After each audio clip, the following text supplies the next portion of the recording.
Well, hey there, it's Dr. Austin Perlmutter. We talk a lot about certain concepts in the realm of medicine, and sometimes we don't make the connections between those in the way that is perhaps most scientific or most helpful. And so, one of my goals is to try to make those connections a bit clearer. In this video, I want to specifically focus on two topics that are really important right now and have been really important for a while, and those are stress and depression. If you've been following my content for any amount of time, you've probably already heard me and a whole lot of other people on social media talk about the role in stress in our health. You probably already learned that chronic activation of the stress system is linked to everything from heart disease to diabetes to some types of cancers. When it comes to mental health, you've probably already heard about this connection between anxiety and stress. So in this video, I want to more specifically focus on the interactions between our stress pathways and depression and make sure I cover a couple of things that you hopefully don't already know. So first off, what is stress? Stress is really about how our body responds to pressure. And that pressure can be physical pressure. For example, you stress your muscles when you lift a heavy weight, or it can be psychological pressure. And so that's, what happens when you have an important deadline coming up and you can feel the kind of urgency around needing to get something done. When it comes to the connection between depression and stress, most people tend to focus on psychological stressors. But I want to make the point that our physical stressors and other forms of stress, so for example, metabolic stress or immunological stress, also play a role in this connection. So let's look now at the connection between psychological stress and depression. High levels of chronic stress have been linked to an increased risk for developing depression. This data is probably most notable for the connection between early life stress and longer term or subsequent development of depression.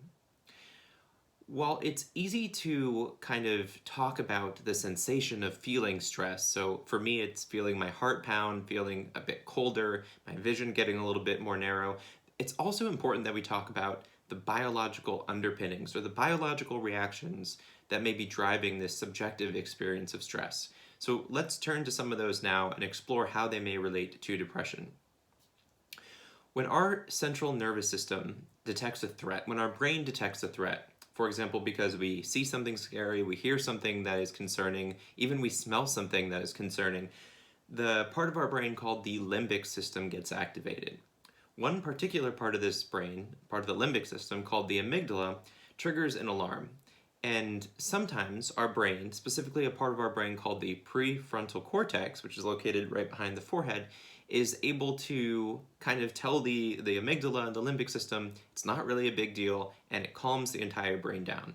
So, for example, if you're walking down the street and you see a snake, your amygdala might say, "This is scary," and trigger the stress response system, but then you realize, or your prefrontal cortex understands it's just a stick. And then very quickly, you're able to stop the stress response system and everything returns to more or less a homeostatic place. So this is basically the higher brain or the prefrontal cortex being able to calm down the limbic system. But when we have longer term sustained stress, or when we have high levels of stress, traumatic events, this process may not work as well, and the prefrontal cortex isn't able to kind of suppress that higher level of stress. There are two main pathways within the kind of stress response system.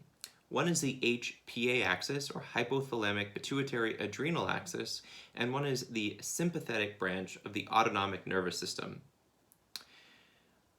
When you think about the HPA axis, you may think about the hormone cortisol. There are other things involved there. For example, corticotropin-releasing hormone is an upstream hormone that is involved in the subsequent production of cortisol. So there are lots of different steps in that pathway, and those are involved, interestingly enough, in depression steps as well. Thinking about the sympathetic nervous system, the key here is it's one branch of the autonomic nervous system, the other being the parasympathetic branch. And the thought is that in chronic stress states, you have increased activation of sympathetic relative to parasympathetic tone. Both the HPA and the sympathetic branch of the autonomic nervous system appear to be triggered during acute stress, but where we really have problems is when they become chronically activated and overactivated in the context of acute stress. of chronic stress. Okay, so now let's jump into depression and we'll make the connection back to the stress system. Just like stress, depression has both psychological and biological underpinnings. Subjectively, we may experience low mood, less appetite, less good sleep, or trouble sleeping when we're depressed. Biologically, within the brain, several systems appear to be altered when we are experiencing depression. If you're looking for more on this specific subject, check out my article in Frontiers in Neurology, or check out the video I posted called Molecular Mechanisms of Depression.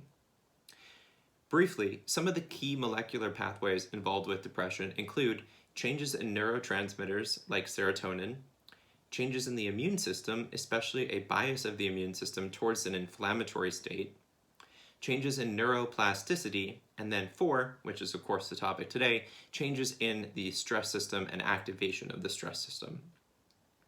While all of these sound like they're somewhat different, the truth is they're all part of the same overall story, and they all interact with each other. For example, higher levels of inflammation appear to damage neuroplasticity and serotonin production.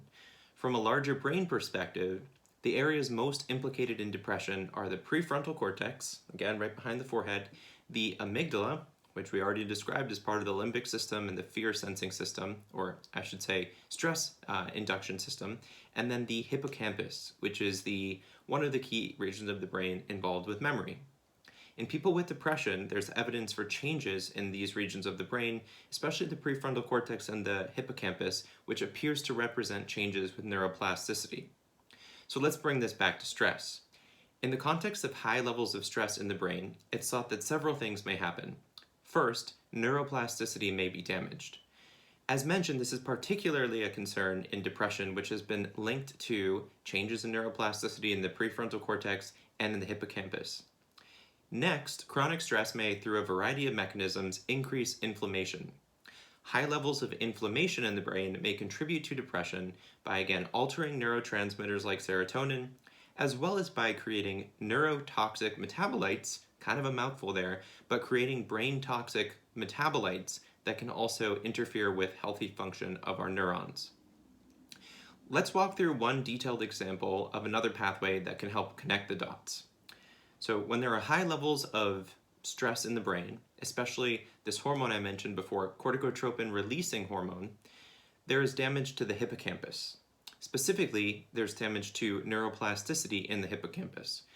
The hippocampus is supposed to help keep the stress response in check. So once this kind of regulatory function gets damaged, you then develop a potential feed-forward mechanism by which stress continues to build upon itself. There are also several other interesting pathways that we could discuss. For example, the connection between stress and metabolic issues, specifically stress connecting with insulin resistance and therefore the brain not being able to get as much fuel and therefore not function at its highest level. So many potential considerations there. With this all said, let's talk about a couple of practical strategies to help to lower stress. And a disclaimer here, I don't mean to say that I have this figured out. These strategies aren't necessarily going to work for everyone, and they don't even all work for me. But I just wanted to list a couple here. First one I'll discuss, journaling. Many people find journaling is a helpful way to organize their thoughts and to offload stress. I've done it on occasion. I don't do it regularly. It's not a big part of my stress reduction practice. How about getting into nature? This is actually one that I take advantage of all the time.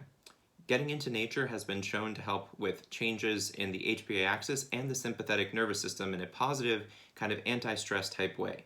So I am of the mind that 20 minutes of nature exposure once a week is kind of the baseline that we should be taking advantage of if we're trying to get some of those brain enhancing effects of nature. If you're interested in this and want to learn more, check out my most recent podcast episode or the article I recently posted on Psychology Today. Then meditation. Meditation is something I do every day. I don't go crazy. I shoot for about 10 to 15 minutes. But meditation has pretty consistently been shown to help with various aspects of the stress response. It also appears to explicitly target the regions of the brain that are involved in both depression and in stress. So the prefrontal cortex, the amygdala, it appears that it actually helps to improve the connectivity between those in such a way that it can help calm down those feelings of high levels of stress. And then the last one I wanted to mention, which you probably heard me discuss before, is just shutting off media. I think that modern day media, digital media, is one of the most stress provoking things that we do that isn't fully necessary. And so, if you're somebody who's experiencing a good amount of stress, trying to get a handle on whether you're consuming unnecessary levels of stress inducing media is an amazing first step. And I recommend you just go through and try cutting out the media during the course of the day and see how you feel. And chances are, if you are consuming, like most people, 11 hours of digital media a day, there are areas there that you'll find you can benefit from just cutting back even a little bit. Okay, so that's it. That's the end of this video. Stress, depression. There's a lot more to discuss here, and I'll try to cover this in subsequent articles and videos. But if this was interesting to you, let me know. If there were various aspects of this video that you felt were too hard to understand, let me know. And generally speaking, if there's anything else you'd like to comment on, just go ahead and drop me a comment below. I try to incorporate that in my future educational resources. All right, that's it for today. Have a great day.